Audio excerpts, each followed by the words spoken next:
Hello, good morning. Hi, good morning. Hello, good morning. Good morning, Chris. Good Hello. morning, Miss Sharon. Good Morning, morning, everyone. Joanne. Good So morning. welcome to the first ever live of Inspirations.PH and Themes and Motifs. I want to introduce, of course, Miss Sharon Fabian is the Managing Director of Themes and Motifs. Thank you for joining us this morning. Good morning, Rona. Isang magandang umaga sa inyong lahat. Um, so glad to be here. Kala ko Oh, magkakaproblema. We had yesterday, no? Lakas ng bagyo, but the sun is up. yes. Yes. Is the weather good there where everyone is? Yes, Yes. wala nang Yes, the ulan. sun is out. Yes, Okay. yes. And we're joined today by Chris Bacani, of course, and Daya now. Hello. Chris is a friend of mine. We met, I think, in college, if you still recall. Yeah. We met in college way before either of us were in the industry of Yeah. events or publishing. So Chris just recently got married. She is what we call an ECQ bride. She's able to get married in April, tama ba? 16, 19. April 19, 19. right? Yeah. April 19 in Quezon City to her husband with just her sister and her dad present, and of course the officiant, the priest. Yeah. And Miss Joanne, of course, is from Weddings Are Blessings Management. She's also actually, I'm biased in this telecast, no, since it's our first. These are all my friends. Makes it easier. So Miss Joanne is, of course, a respected Hello. um, wedding coordinator and planner, and she also was out personally my wedding coordinator 9 years Yes. ago. Yes. So she has more than enough experience in the field of wedding planning and coordinating, and even in this unique times that we're living in. Okay, so we have a couple of people already joining us. So thank you so much for tuning in to our broadcast this morning. If you have questions for us about quarantine weddings, getting married, whether it's in the MECQ, because officially today is our first day of MECQ, diba, everyone? Yes. Yes. Yes. And Oo. everyone's here in Metro Manila. So we're Oo. in MECQ, and hopefully we're transitioning to GCQ. And I Oo. know that we have a lot of soon to wed couples whose wedding dates have either passed or it's quickly approaching, and you want to know paano po ba ako ikakasal? Ano po ba ang aking gagawin para mag-hashtag tuloy ang kasal? So that's why we're here, especially Themes and Motifs. We have an upcoming online bridal summit because we really truly believe that love wins, and gusto talaga rin namin na matuloy ang kasal nyo Tuloy ang tulad kasal. kay Chris. So we're just gonna have a fun, short, hopefully not too long, Oo. conversation about how Chris, of course, was able to pull off her wedding. And Miss Joanne is here to answer also our questions. If you have questions on maybe rebooking fees or refunds, I know a lot of you are asking us these things. These are the kinds of questions we're getting on our Facebook page. Thank you for Mhm. asking us. And also the legal work, right? Okay, so why don't we start with Chris? I want to ask you quickly, what was your plan for your wedding? Well, the plan is it's a traditional church wedding Mhm. with our target was around like 220, 250 guests. Wow. Yun yung that's the original plan. Mhm. But so yeah, from 250 naging 5 na lang kami. That's not even 10%, no? Yeah. Oo. And then, how soon did you realize that the 250 wedding was just probably not gonna work?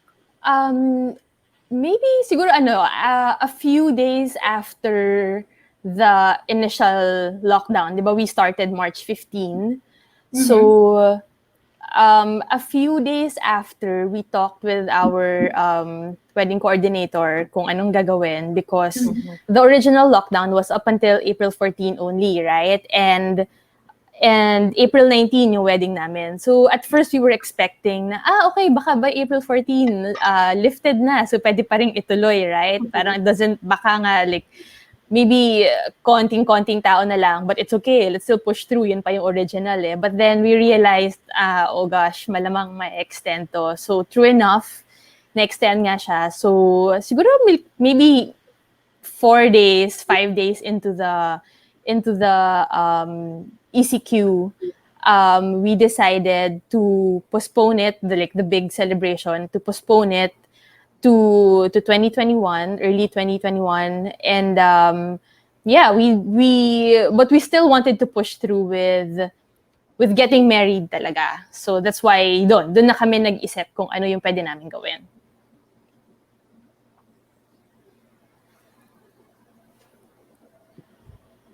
Okay, sorry. And then, of course, what were your feelings? I know it's not easy for any bride. Yeah.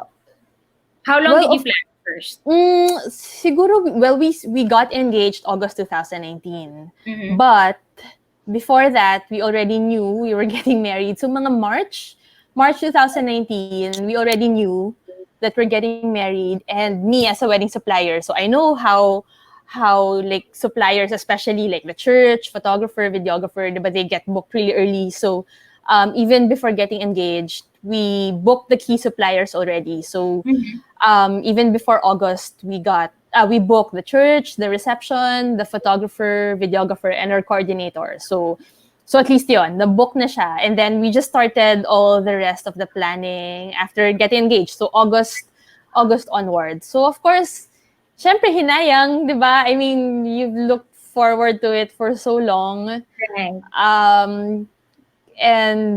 And we have several friends and family flying in from different parts of the world. Right. So, syempre excited din kami doon, 'di ba, na to really spend time with our friends and family. But yeah, this happened. So yeah, very talagang hinayang kami, but surprisingly, wala namang iyakan, ganyan. We calmly accepted it, and yeah, we thought of um, postponing it na talaga, and then focused on how to get married still. Yun. Okay. And then when you decided na, okay, we're going to push through with our wedding. Okay, Yeah. this is it. We're gonna do it. And I know this is because we released an article a couple of weeks back, diba? So we talked Yeah. a little bit about your story where the reason you decided to push through with the wedding, Yeah. unang-una, for practical reasons, no? Naka-engrave na po talaga kasi siya sa wedding band. Oo. Okay, so Yes. naman na hindi ako ikakasal, but the engraved date in her wedding band was April 19, 2021. Yes. On a light note, maybe that was one of the reasons why sila Chris decided to push through with it. But also it's because your husband works abroad, diba? And you have Yeah. plans of migrating with him when Yes. after your wedding. So can you share? Yes. So, my husband is based in East Timor.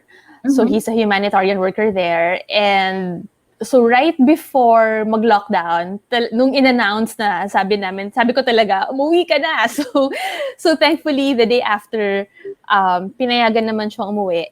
And then, yun nga, like what you've said, number one reason why we still wanted to push through with the wedding was, um, I will move out of the country right after. So once na lift na yung the GCQ or the ECQ, Basta pag may pag flights na, Will they allow yes, travel? Yeah, once they allow travel, so Right. I'll fly out na. So we need the registered marriage contract so that Okay. I can like get the temporary visa. O, di ba, Okay. of course, yung lahat ng paperwork, this will be a major requirement for me to stay in kung saan mang country, right? So, Right. so we really needed that paper. Mm-hmm. So, and as you all know, diba, 4 months lang yung 4 months yung validity nung marriage license. Yeah. So we thought since all the documents are complete anyway, and the marriage license will expire like sometime at the end May to 2020. So yeah, so we decided yun, tuloy pa rin because we really Right. needed Yeah. that piece of paper. Yeah. So there's a big part of it is really also the legal stuff for you guys. Yes. Okay, and I Definitely. know we actually have a couple of questions already in our Facebook live. So thank you for sending us your questions. Please keep sending it to us. We're going to be answering it throughout this broadcast. And Miss Joanne, I just wanna ask you. Alam ko this is one of the big questions that people are asking. Mhm. Pwede po ba ikasal ngayon? Pwede po ba? And by pwede, we're talking, is it legal? Okay, so that's also the reason why we guested Chris, no? As proof na legal po. Kasal Pwede. po si Chris. Pwede. Pwede po, Yeah. pwede. Okay? Oo. Totoong So, kasal lang nangyari, 'di ba? Totoong Yes, kasal. Yes. totoong kasal. Totoong kasal siya. yes. Oo. Oo, binding. Oo. Binless Yes. naman din sila ni Father talaga. Tsaka, and Yes. or pinronounce kayo na you may now kiss your Husband and wife. wife. Yes. Yes. Oo. Okay. Oo. So, Miss Joanne, I think that's the question on everyone's minds, no? Okay. Legal po ba ikasal ngayon? So, can you Okay. share with Number us? one, yes, it's possible to get married even in ECQ, MECQ or GCQ man. It's Mm-hmm. possible to get married. Mm-hmm. And if you're asking if it's legal, yes, it will be legal. But, okay, may but, you Okay. have to have the legal documents ready. Mm-hmm. There are some couples kasi na talagang tinamaan ng ECQ yung wedding date nila. Okay. So, like for example, their wedding is on April. Prior to that, meron na silang mga documents on hand. Like number one, the pinaka-important, the very important document that you have if you want to get married is the marriage license. Right. Okay? To obtain the marriage license, there are several requirements also. Pero yun yung number one na kailangan para ka makasal and para maging legal yung marriage mo, ay yung wedding mo. Right. Okay? And then, if you have that already, the marriage license, ikasal. You can, uh, even if it's not possible, I mean, not yung as you planned for, Mm-hmm. pwede siya. You can Okay. talk to your church, or you can Mm-hmm. talk to your pastor, or kung sino man solemnizing officer. Mm-hmm. Basta you have the marriage license with you.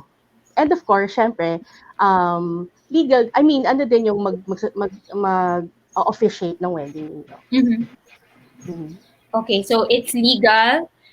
In case you are asking and your wedding date has maybe passed. It was in April or we're already halfway through Even May. May, Yeah, yeah. Okay. pwedeng ikasal. So long as you have the The documents document. with Yeah. you, diba? Which is the marriage license, right? Marriage license. To obtain the marriage license kasi, you need a birth certificate, Mm-hmm. a CENOMAR or the certificate of no marriage. Mm-hmm. And then for Catholic weddings, you still have to attend like the Mm-hmm. pre-Cana seminar, the canonical interviews, and then you have to get the baptismal certificates. Mm-hmm.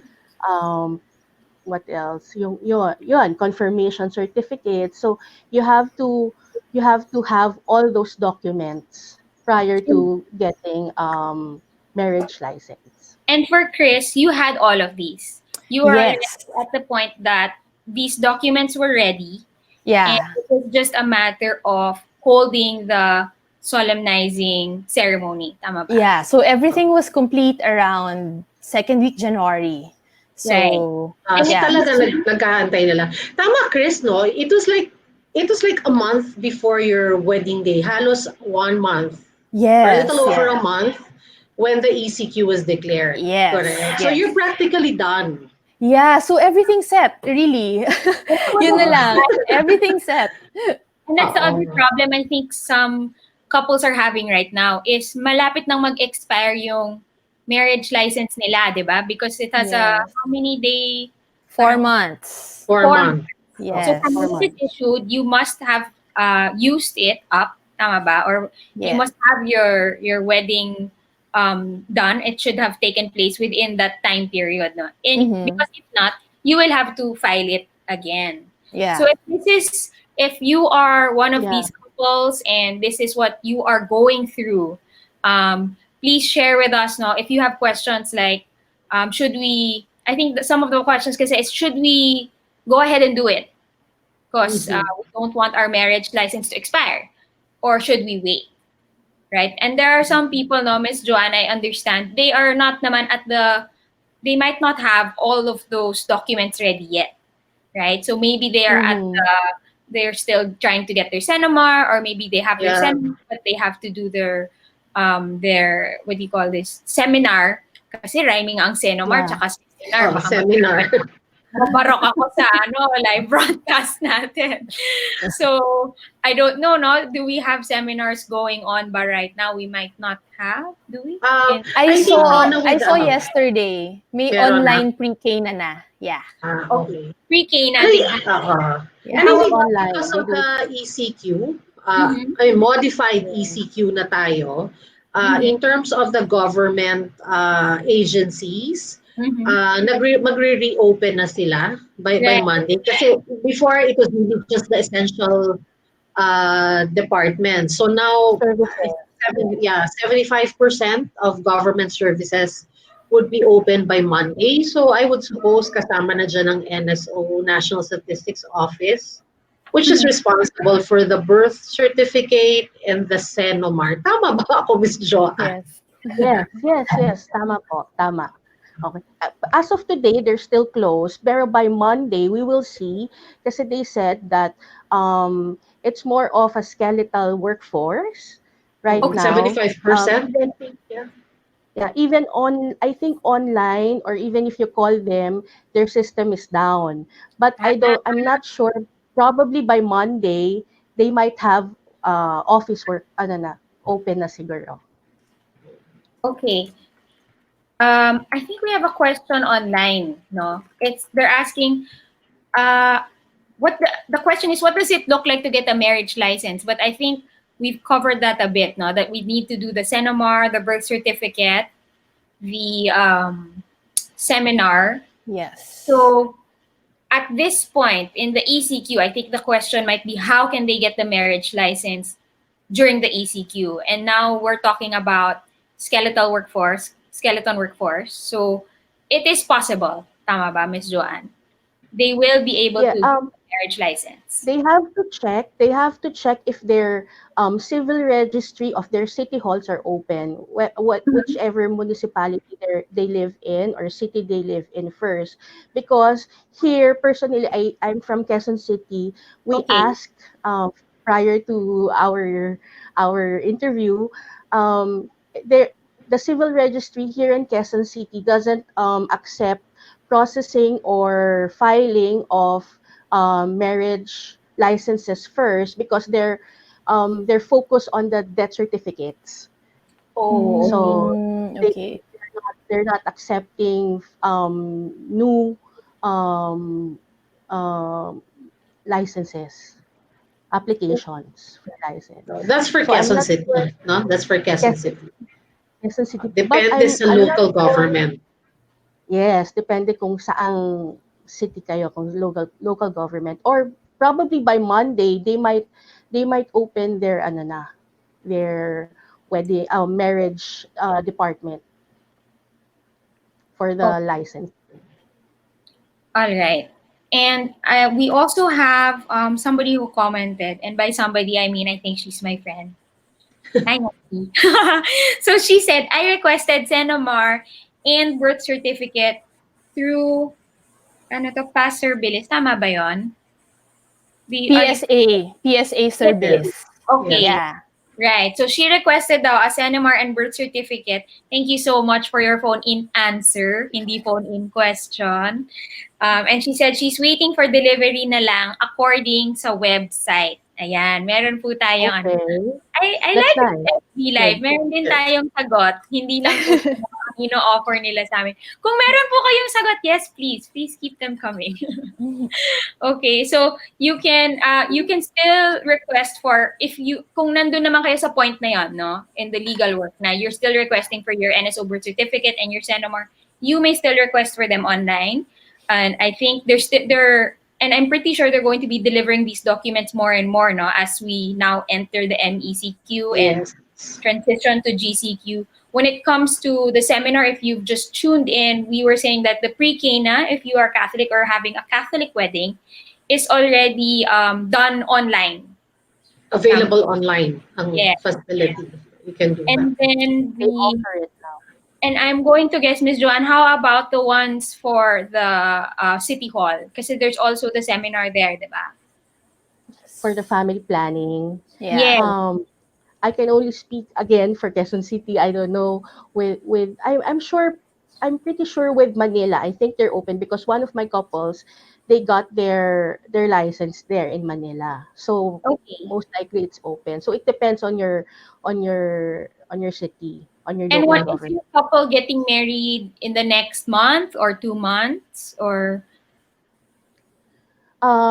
Mas easier na siguro makakuha, but we still have to check again because I'm not sure with ano nga as long as it's I mean with the offices coming returning we might get do you more. personally have clients, Miss Joanne, who are going to have a smaller or simpler wedding maybe in the next month or two? Actually for this May I have Oh, they decided on having a civil ceremony instead of the Christian wedding. They'll okay. do their Christian wedding next year, even the celebration next year, and then they'll just have a civil rights muna, civil rights for ano So for they'll push this. through with the wedding, no? They'll push through because nangihinayang sila with your question kanina. Nangihinayang sila with their documents because it's going to expire Right. Yeah. by May. I think maraming nanghihinayang sa documents kasi nga ang dami niya, ang hirap niyang Yes. ang hirap niyang ma-complete lahat. So that's why I think maraming manghihinayang and still will want to push through. Yeah, ikaw, Chris, how long did it take you? I mean, roughly, not to complete everything. Just so yung iba who are just starting to plan. I mean, meron na silang chosen date, but they haven't started anything. But they would like to get married legally. Yes. Tapos, kung kailan man yung big celebration, or they probably would opt for a smaller celebration, just to give them an idea. During pre-pandemic days, how long did it take you to complete everything? Maybe almost a month because we had our pre-K na we opted for the 3-day retreat ni Discovery Weekend, so that's one, and then the baptismal certificate and the confirmation, you have to go to the kung saan church pa yun, diba, nung bata ka, so that one, and then again yung CENOMAR, the birth certificate, which you'll just order online, but then it'll take you maybe at least a few days to get, and then the family planning seminar. So all of those, with the waiting times, I think almost a month then. Yeah. So that's pre-pandemic days. Yeah, so maybe Oo, now so it's gonna take longer. oo, it will take longer. So yung mga nagbabalak na ikasal or would still want to push through Yes. getting married between now and end of the year, I guess Mm-hmm. you will have to consider then yung time Yes. to get Yeah. your documents together. So, of course, lahat tayo na-experience natin yung ECQ where it took us longer to get the stuff that we need. Um, Yeah. in the next few days, we'll definitely know how it's going to turn out, but it's not going to be as fast or kung matagal na nga yung process mo, it's not going to be like the way it used to be prior to March 15. So I guess yon yung mga ikakasal, nagbabalak magpakasal, you just have to take into consideration yung time to prepare all these documents. And we really hope that mag-improve yung situation natin in the pandemic and things would go smoothly as you file these documents and you start planning your wedding. So if you are or you have your marriage license already and you have two options, tama ba? Either gamitin mo na with Mm-hmm. a smaller wedding or a civil ceremony, depending on what is accessible and available to you, Mhm. Yeah. or to wait it out. You Yeah. know, and that will mean you Start will from have to, scratch. yes. And I think Ulitan. we all agree, no, na because everybody has backlog. Kumbaga, lahat ng Mm-hmm. opisina sa mundo ngayon may backlog. So if there are personal situations like Chris's situation where her marriage was also a precursor to her migrating. No, she really needed the papers in order for her to continue on with what she wanted to do, what she intended to do. She decided to use it. Others, if you choose naman to wait, you can also do so.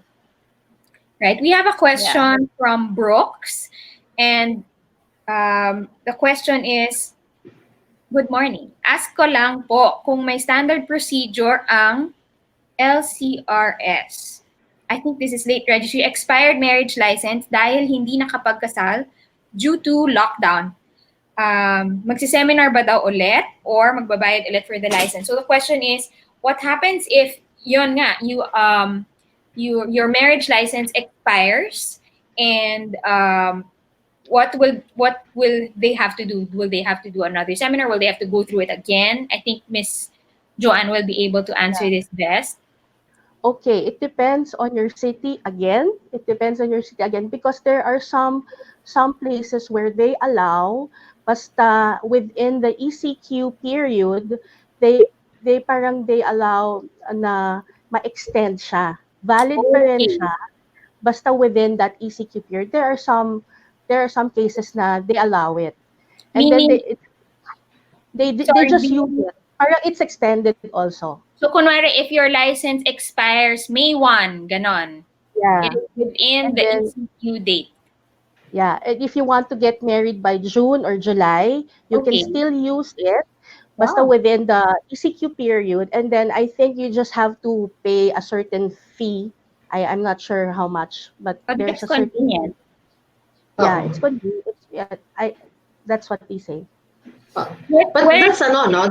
Depending on the the city? local Depending, government. Yes. So yes, where depending should on they the call?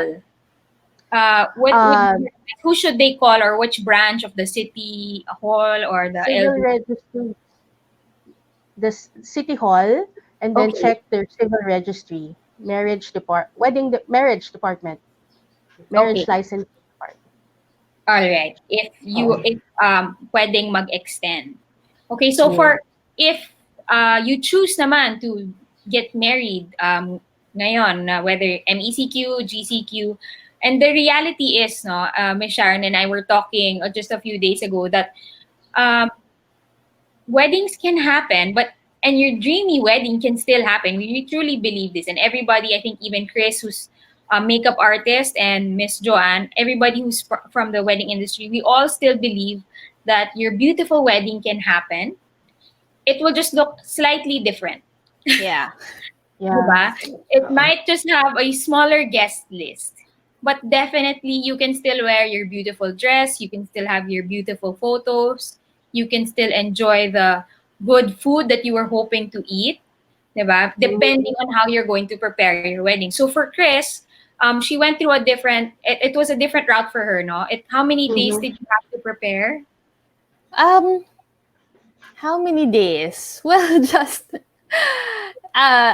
a few days, I guess, because we just had to check with the church. So luckily, the church that we chose was just in my parents' village. So Okay. the church is just a minute away. So even if the office was closed, like yung dad ko, pumunta lang, naglakad lang, kinatok si father, and ganun lang. So it was, it was very, kinatok lang niya na pwede pa bang ikasal yung anak ko, gano'n. So, Love so and daddy. yes. So, so it was, that easy lang. Okay. And from what I know now, when you Yeah. had your wedding, syempre you and Jay came from Mhm. BGC and you Yes. drove to Quezon Quezon City, City, which yes. at that point seemed like a very, very far drive. Yes. All that checkpoint. Yeah. It's Okay, parang, so because that time, so before April 19, so BGC doesn't, hindi pa sila nag-issue ng quarantine pass. So I know that the other cities may wow. quarantine pass, pero in BGC wala. So we went to the barangay hall, like Barangay Fort Bonifacio, and yun nga, asked if they can give us quarantine pass or a travel pass. And wala. At that time, wala. So, but it was issued the week after pa. Okay. So what we did was we asked for a letter from the parish priest, yung nga, Mm-hmm. stating na we're getting married, ganyan. So Okay. just in case we ran into any checkpoints, so at least we have that letter to show. So and then we were just hoping that was enough. So thankfully, by that time wala pang we didn't run into any checkpoints. So yeah, we got to Quezon City safe and sound. And because it was really just a few days for you, no? I know you Yes. were wearing a dress that you had already had. Yes. So it was, yeah, we didn't, the only thing na parang bago was, Mhm. like a week before, parang I said, sige na nga, I want to wear like a designer face mask. So, I I just asked, like, nag-shout out lang ako sa FB na parang, is there any designer that can make me like a nice lacy face mask? So, I saw that. I saw that. yeah, so I had my designer, yung designer ko talaga, he sent me one, and then another client, I had a client who's a designer, sent me also, so may dalawang face mask pa ako, 'di ba? So yun yung parang first and second look ko, 'di ba? So may two face masks. So yun lang, and then we didn't plan on having a photographer, but then si Mayad Studios, I have Yeah. a friend from Mayad na she Mhm. said na parang, oh, if you want, I can, you just shoot your wedding. You don't have to pay me.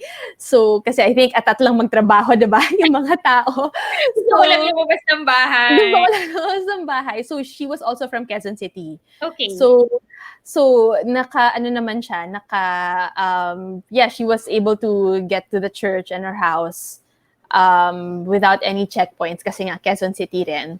So Okay. so yun, and then And she most also, likely may quarantine pass siya. yeah. Kaya Baka. So nag-volunteer lumabas. Tama. Ah. Kailangan and naman yung supplier mo may quarantine pass. yeah, so yun. So at least 'di ba Right. Quezon City rin siya. So and then they offered also to live stream it. Okay. So syempre hindi namin inisip naman din na mag-video pa. But yeah, she offered na hey, I can learn how to do the live stream na siya lang. So it was really a one-woman team. Sobra kaming amazed kay Jamie Lihan. So she Hello, shot, so Jamie. so she shot the wedding, and then finigure out pa niya yung live stream for our, like, the select family and friends who were able to view it. So yeah, she pulled it off Galing. on her own. Yeah, ang galing, galing. And So I think, pwedeng magpakasal talaga, 'di ba? yes, So I Yes. think Yes. I think it's really just thinking out of the box now kasi Yes. we're moving towards the new normal. And I Yeah. guess hindi na tayo babalik. I mean, maging okay man lahat, I don't think we'll be able to go back fully to mhm. how things were before the pandemic happened. Yes. So, yun. May But tanong ako kay Chris. But Yes po. before I ask you, Chris, I just want to go back to yung mga requirement that we've been asking Joanne. And nasasagot naman ni Joanne, but as we've said, bagong-bago because we're moving towards the modified ECQ. So depending on the local government, iba-iba yung procedure nila kasi depende yan sa situation ng Yes. local government, kung kamusta na ba ang mga COVID cases. So those things they have to consider. So please, for those who are asking at hindi nasagot ang tanong ninyo, please make sure that you go to our website regularly to check for updates on how you will renew your license kung nag-expire siya. So as soon as we get new information, we will be posting it on the website. Yung pagpa-file ng CENOMAR or whatever that you need to refile or to apply for. As soon as we get more details, we will be posting that for couples who would still like to push through with their weddings and would like to start doing their paperwork as soon as things are more relaxed. Kasi we will see pa by next week ano na ba ang situation ba pag sinabing modified ECQ. Okay, anyway, going back to my question kay Chris. So, Chris, we talk about, I mean, you've described yung demo very briefly and we've talked Yes. about the legal requirement. Kanina, you told us na you're practically done, di ba? So, it was just like a month before your wedding. So, everything's Yes. booked. All Yes. system go, hinihintay mo na lang the day itself. How did it go down when you had to tell your suppliers that you will be postponing the big celebration? And did you encounter any difficulty or challenge na, ay, hindi pwede, parang, hindi pwede, we cannot, or yun, parang, how was the experience for you and can you share it? Kasi we've received, right, Rana, we've received some, after your article came out, no, the article about you came out, Yes. we realized na maraming gusto pa rin magpakasal. Yes. Yeah, but they had the question na, paano yung suppliers ko? How will I talk to them? Basically yun yung question nila in mind na if I tell them that we will have to move it to a different date, ano ba yung, how easy or how difficult would that be? So can you share your experience? Well, for us, it was pretty easy because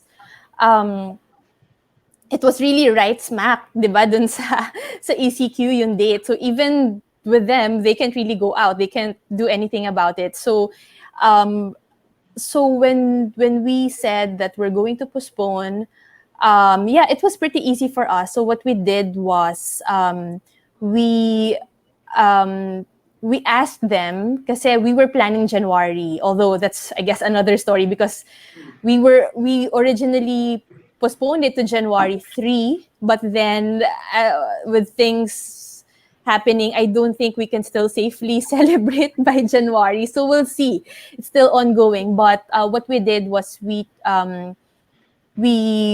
checked with their schedules kung ano yung parang common date sa early January, kung saan sila free lahat. So thankfully, we were able to get a common date.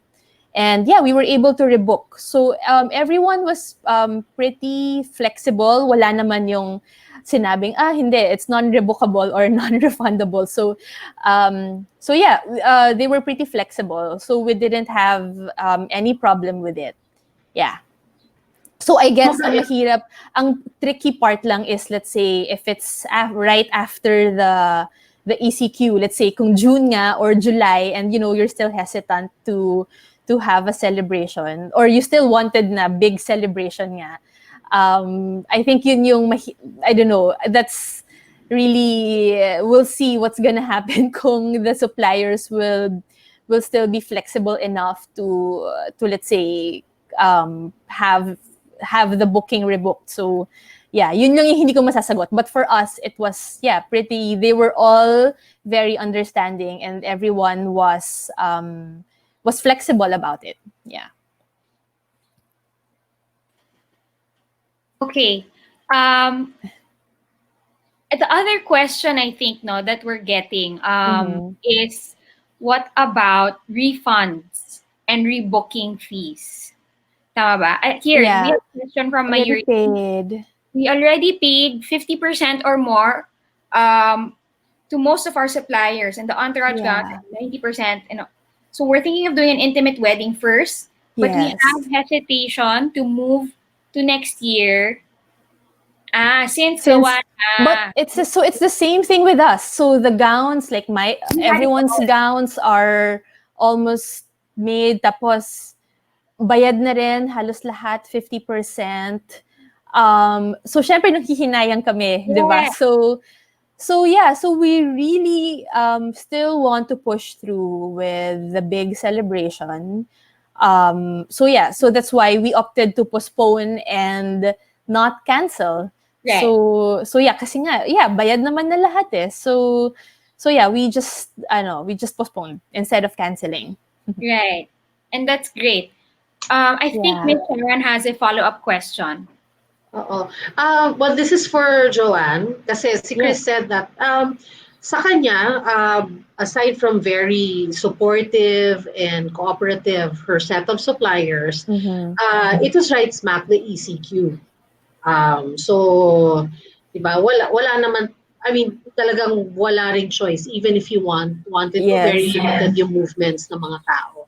Now, when they lift the ECQ, so this is a question that I'd like to give to Joanne.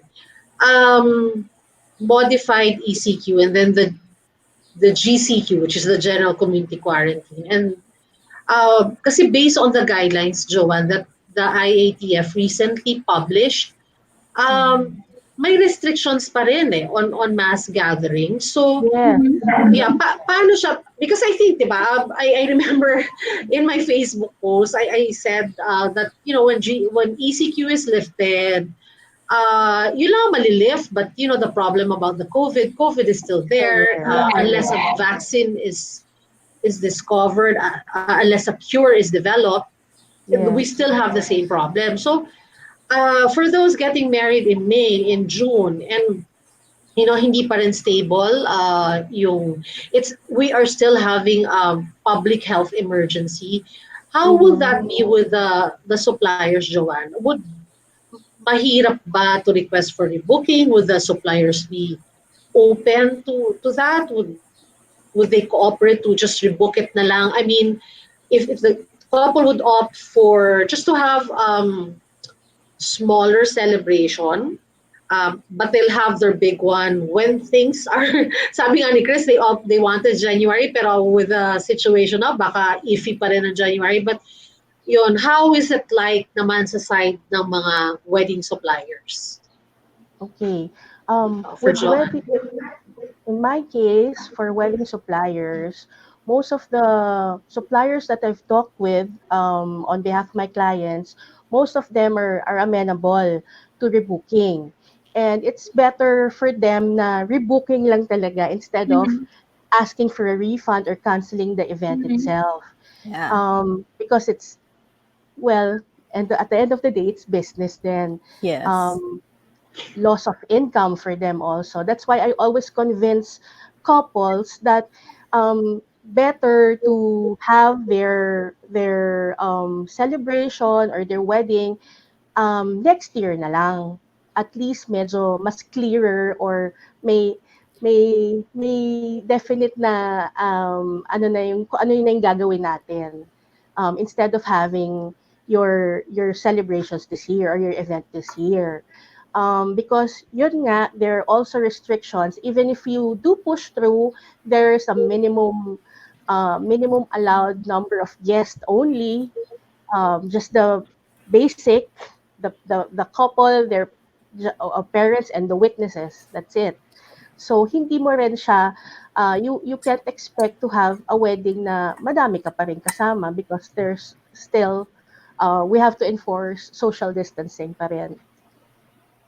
So they're convinced and they're okay, especially with the suppliers kasi lahat naman talaga are in this situation or having a difficult time. Kaya instead of having a loss of income, okay lang, i-rebook na lang next year, we'll see what we can do.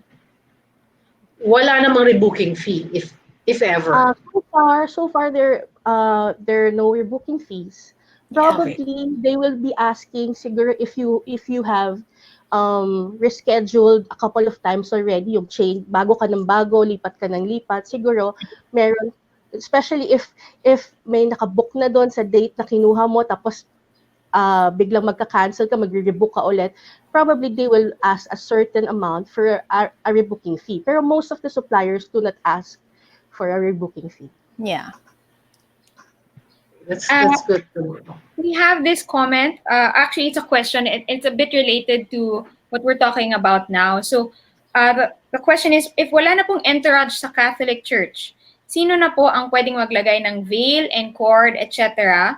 Or diretso basbas na po yung parang sa civil wedding? Thank you. So, I think Chris would be able to answer this because you really experienced this firsthand, no? Yes. So the ceremony that you did was not exactly like the wedding mass that we are used to. yes. So it was, I think, a shortened version. So no more march. No more. So there's no yung dun sa secondary sponsors, diba? The veil, the cord, the array. So there's none of that anymore. So there's just the vows. That's it. And then it's like pretty much a full-blown mass just with the vows. That's it. So how many minutes was that for you? So maybe a little less than an hour. Like maybe 45 minutes. Ganon. Okay.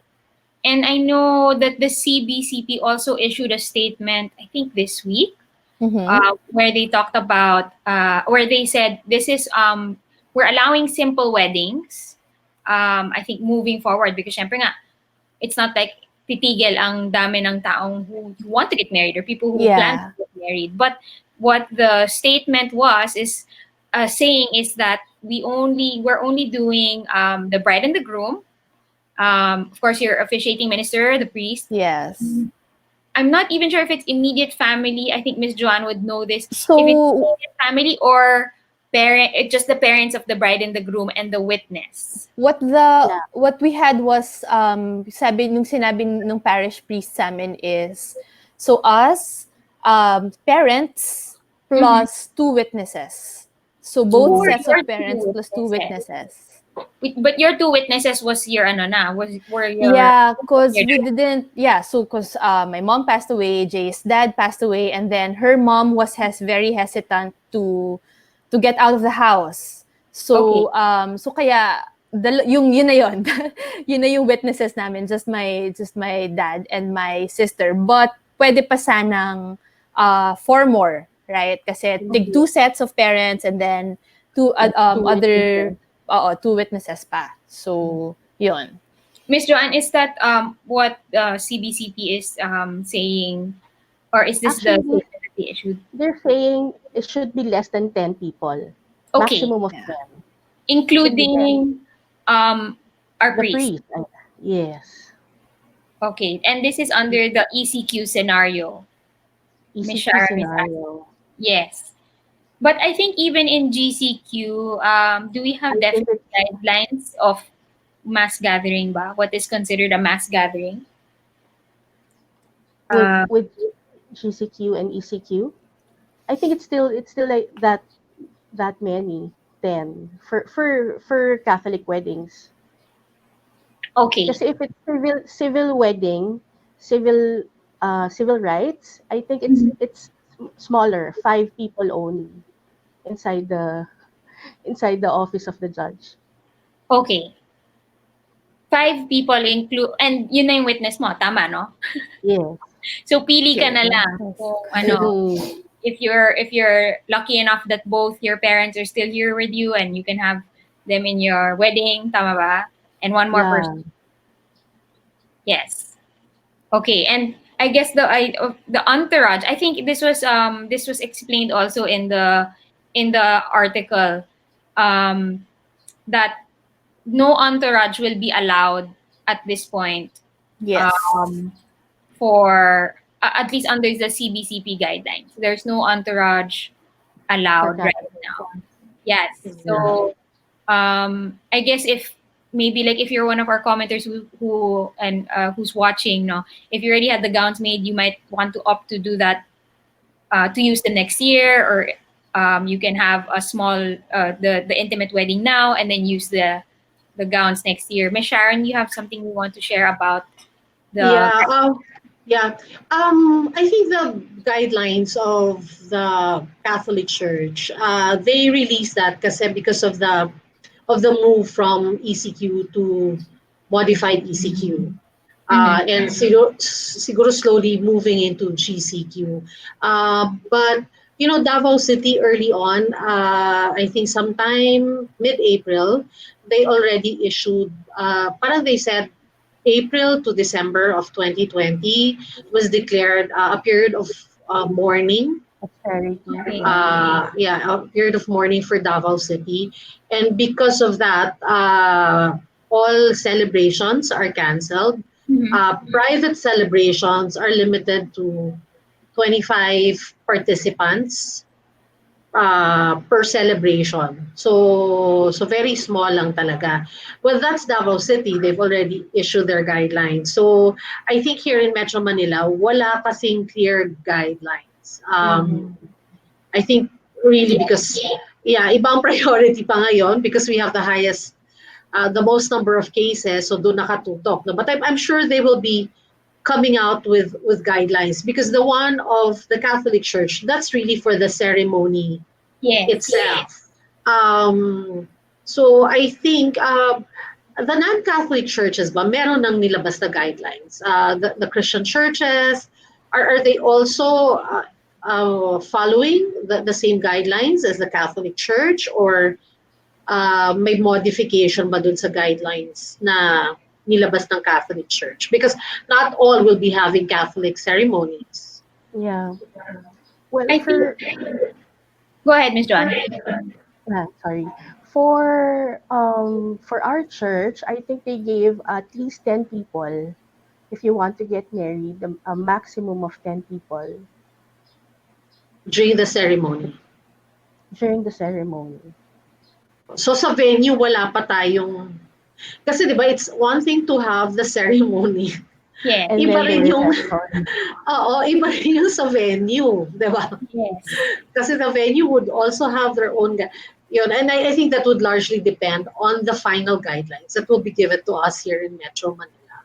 Yes. But I have a question sa you, Chris, no? But because Yes. your plans drastically changed, and you Yes. had kasi ngayon parang, well, our ano kasi, our advocacy is, yeah, I mean, when they said, nung nagka-COVID, hindi naman pinagbawal ang kasal, di ba? Ang pinush is social distancing, which is now changed to physical distancing. So, Yes. you got married, totally different from what you dreamed of.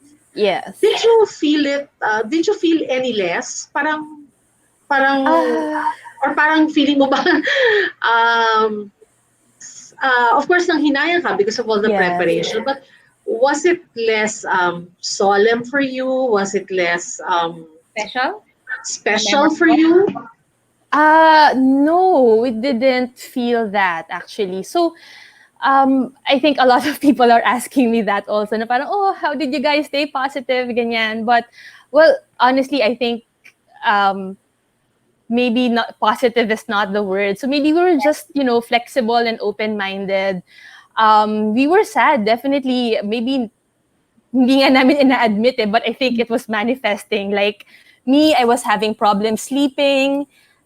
Jay was waking up with these migraines. So talagang I think we experienced some form of anxiety over it. But at the end of the day, he was with me. So I think that was the most important part. And we were able to, still celebrate it. So it wasn't any less special. And we were, I think, we were still hoping naman na to celebrate. So that's why di ba Rona asked me like for advice for the article noon, and it was really this is also me talking as a wedding supplier na you can always postpone, so you don't have to cancel everything. So like with everyone else, we're still very hopeful. Now we can somehow still celebrate. Maybe, I don't know, kung hindi next year, edi next 2 years. Kung hindi next 2 years, edi 3 years. So we're still very hopeful that we can still celebrate with our friends and family. But the celebration, the ceremony itself, it didn't, sure, it felt anticlimactic or even ironic. Like with me, I've, seen everything. I've been to hundreds of weddings, and it felt sort of anticlimactic. Ang inisip ko na lang, oh, this is going to be, a very great story down the line to tell. But yeah, we're still very hopeful that we can still celebrate it. Ang talagang nag-hold na lang ngayon is parang iniisip ko na lang, paano na yung gown ko? Yung gown ko, yung gown talaga, yung gown na lang yung nag-hold sa akin. Kasi like, I still really want to wear it. So you have to fit in your gown, whether if it's like a year yun from na lang. now. Sabi nga namin, kung fine, kung mga anak ako, kailangan bumalik sa dati. Just for the gown. Yun na lang yung tanging nag-hold ng ng pag-asa. To look forward to. Yes. But Chris, thank you for sharing that. Kasi that's really our, like us in Teams and Motives, Inspirations.PH. That's really our advocacy, love wins. Yes. Regardless of the circumstances in life, love wins. Kaya nga in our industry, it's hashtag tuloy ang kasal. So with you saying that you didn't really naman, of course the initial panghinayang was there kasi ikaw talaga right smack eh. Ikakasal na lang ako eh. Diba?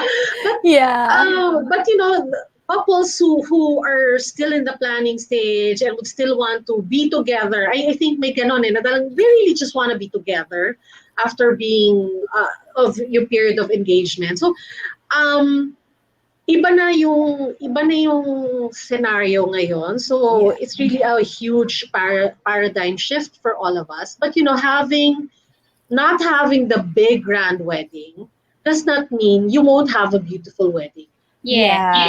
So that's why we're pushing for that, no? Tuloy niyo yung kasal. If you sana ituloy nyo ngayon because di ba, even if it's smaller, it doesn't mean pangit ang kasal mo. You can still have a dreamy, creative, and memorable wedding. And that's why, and talk to your suppliers, because I'm sure this is a group of very creative people. They will be able to think out of the box. Like in your case, Chris, so kinukwento mo yung gown lang yung importante yung masuot ko.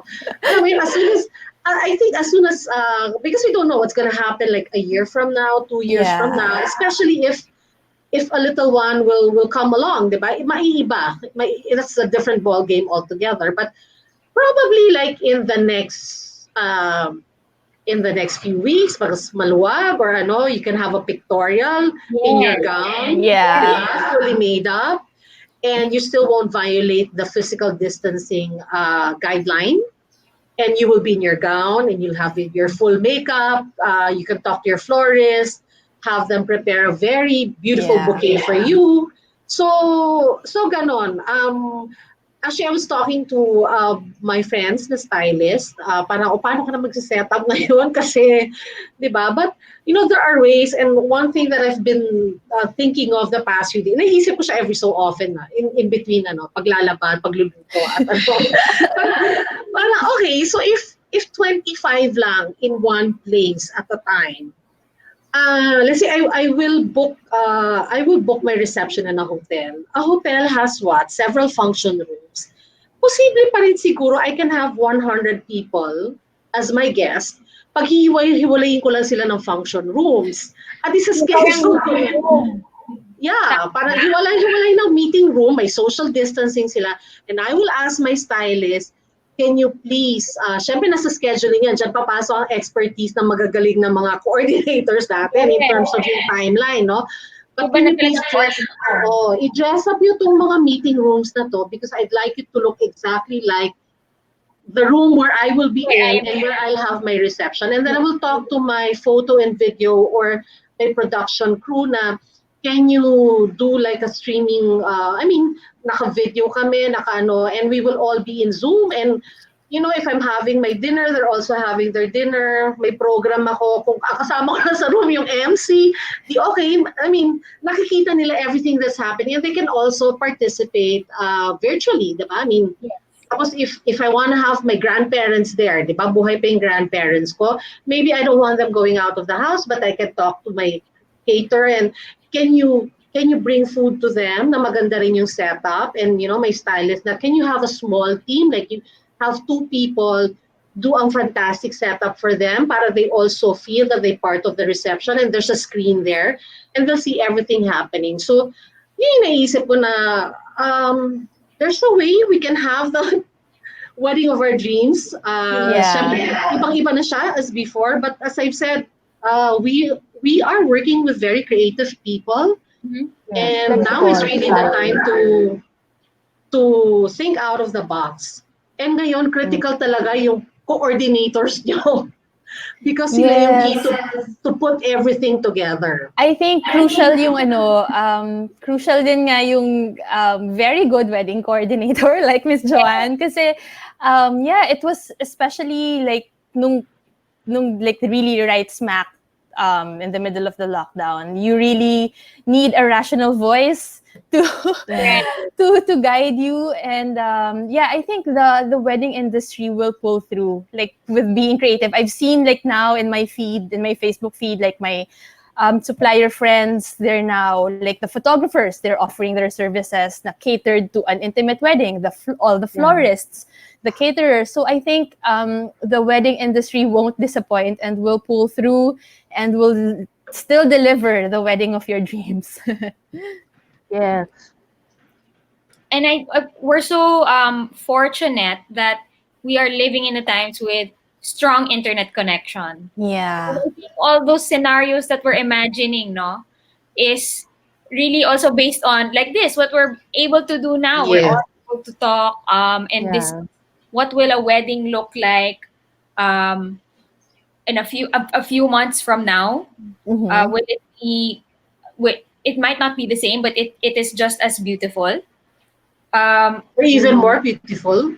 Right. And very, very unique because it might not be like this 5 years from now, 10 years from now. It might not be this heavily using, we won't use Zoom as much for weddings anymore. So tayo na lang yung may ganon.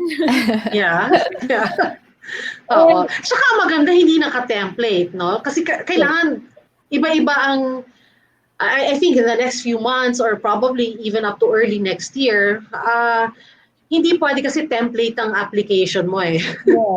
Kasi iba-ibang scenario, iba-iba yung situation ng couples who are getting married. So talagang yung mga nagde-dream of having a unique and one-of-a-kind wedding, parang si Chris, this is possible now in the next few months. You will have your once in a lifetime, one-of-a-kind wedding. So, just talk to your suppliers, sit down with them virtually, like what we're doing now, and, brainstorm on how you can have the wedding of your dreams.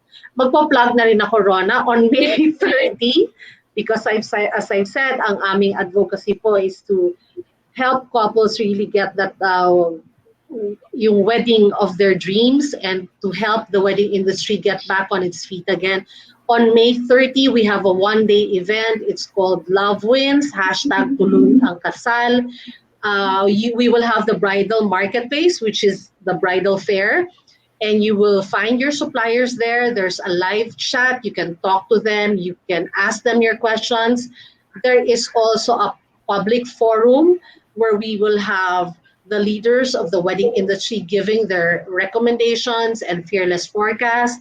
Plus, the third activity, it's going to be the suppliers, product and promo presentation. So those that will be giving out special packages, ECQ packages, it's going to be there in that activity. So please, yung mga nanonood sa ating brides and grooms, yung mga nagtatanong, go to themesandmotives.com on May 30. Join us. Pakigulo po kayo sa amin sa Love Wins, #tuloy ang kasal. You can see it below sa screen niyo, tumatakbo po yung details. So it's all there, just go to our website. We are also, I think, 2 live broadcasts, tama ba, Ms. Sharon? So next Yes, 2 more. we're going to have another one. And also, of course, on May 30, now that we're done, we've discussed, the legal things. And thank you so much, Chris and Joanne, for joining us this morning. Thank you, Ren. To be able to tackle next week, how can it look like? What can your wedding naman look like maybe on a styling perspective, on an aesthetic level?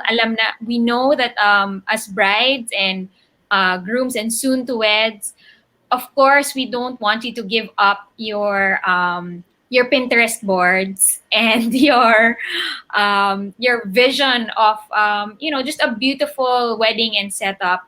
So hopefully we'll be able to discuss this next week. So you can join us and you can also share this video with, if you have friends or family members who are getting married. So thank you so much again, Ms. Sharon, also for joining us this morning and reminding us, love wins, diba? Love wins, yes. Tuloy ang kasal.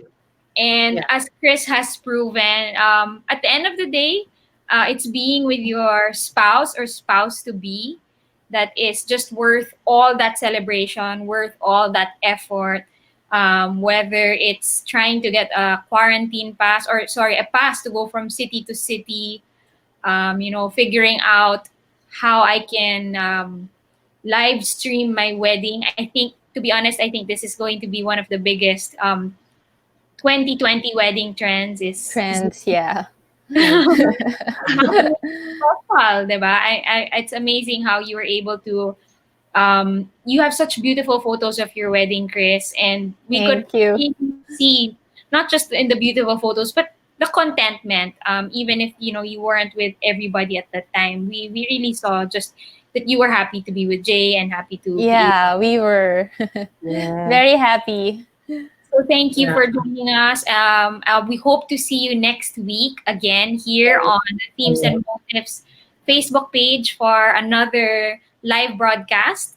And of course, we're inviting you to Love Wins on May 30. Please put it on your calendars and set your alarms.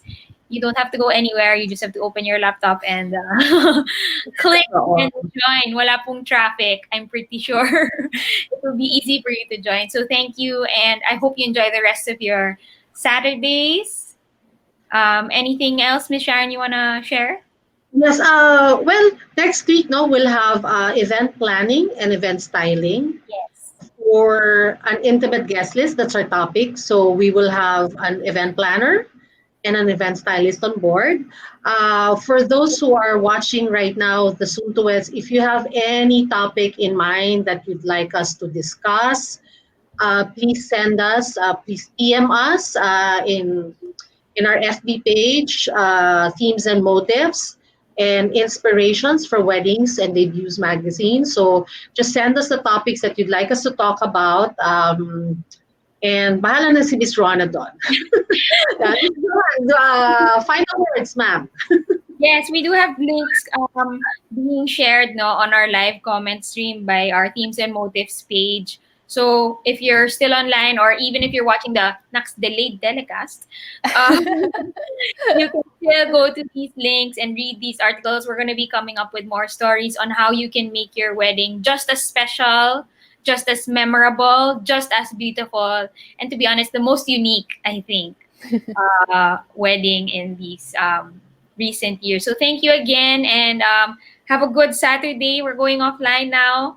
Thank you so much. Stay safe, stay healthy. Thank you. Enjoy your Bye. day one. Thanks, everybody. Thank Thank you, you. Joanne. Thank you, Bye. Chris. Thanks, Thank you. Chris. Thanks, Joanne.